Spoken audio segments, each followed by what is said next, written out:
We cannot make life happen. We can only make part of life happen. We can put together the flour, the water, even a little bit of salt. But at some point we have to offer it up and let the yeast find it. And I'm talking about the blessings we receive that we cannot command. The stuff that comes to us because we agree to, as I would like to put it, conspire with the universe to let it happen. I say conspire because we like the word inspire, which means to breathe in, but conspire means to breathe together. And I think that the greatest blessings we receive are those we get by breathing with other things. When you make bread, you're allowing the yeast to find you. When you have a child, you're allowing the child to find its way into life, not because you told it to. All of the best blessings in life are those we do not make, but for which we make room in our lives by letting go and offering it up. We conspire. Our greatest blessings, those that deserve our deepest thanks, are those that come from the potluck moments of life.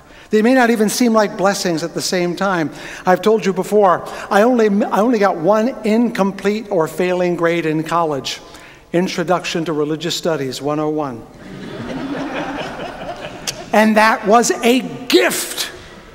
It was a gift because it bothered me. And I kept studying, not for the grade ultimately, but for the knowledge itself. That was a gift. I want you to look back at something that perhaps felt like a loss at the time, or a cheat, or a failure. How many times was that a doorway through which something else was allowed to happen? When something happens to you, it may be bad, but sometimes there is within it the seed of wisdom, the opportunity for insight, the doorway to salvation. Everything we receive in life has a meaning if we wish to find it. Viktor Frankl, a survival of the camps during the Holocaust, wondered why some survived and some did not, and he wrote a book called Man's Search for Meaning.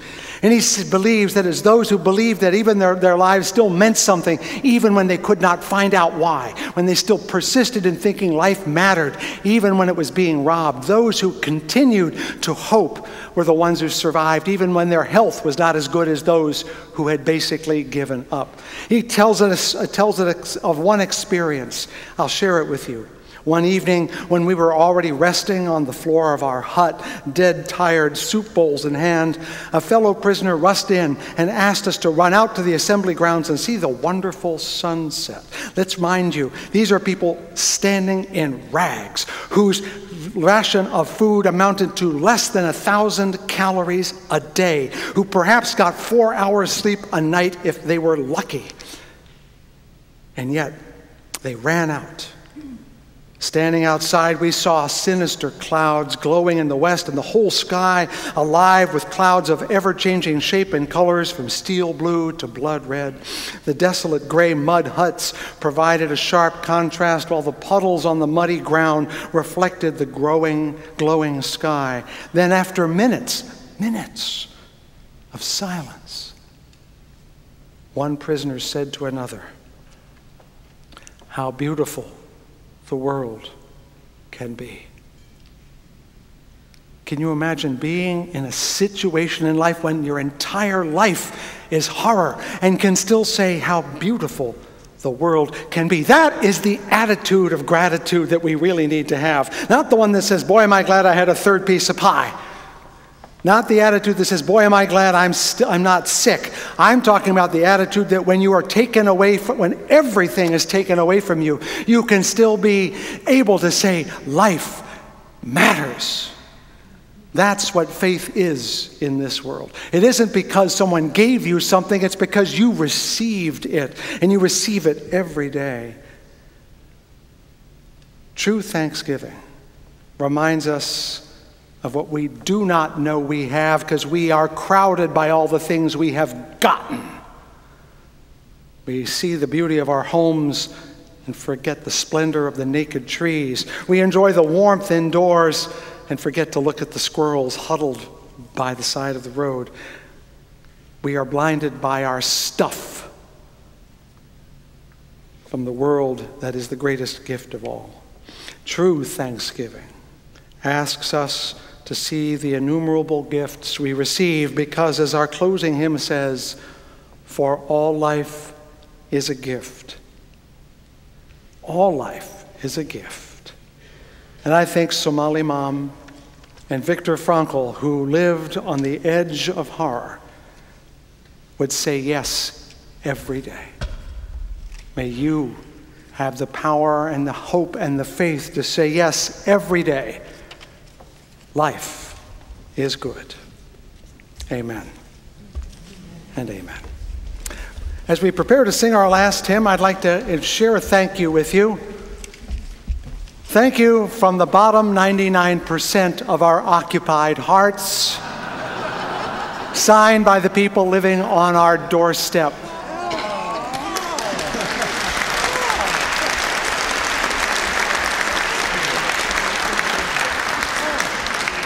Feel free to enjoy it. I ask you now to join your hearts as we sing our closing hymn for all, For all that is our life. Number 128 in our hymn book. Thank you.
Of the early morning's dawn, for the strength of the eternal hills, for the peace of evening's ending, for the love in our hearts as friends and neighbors, the love that is the only wise God. We are grateful this day and pledge ourselves anew to make it true tomorrow, remembering that this is a day which the Lord has made. You know what to say next.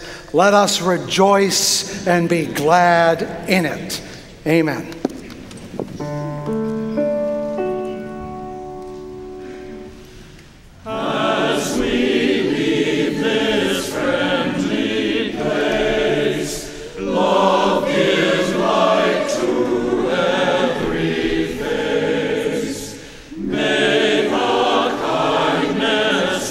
Which we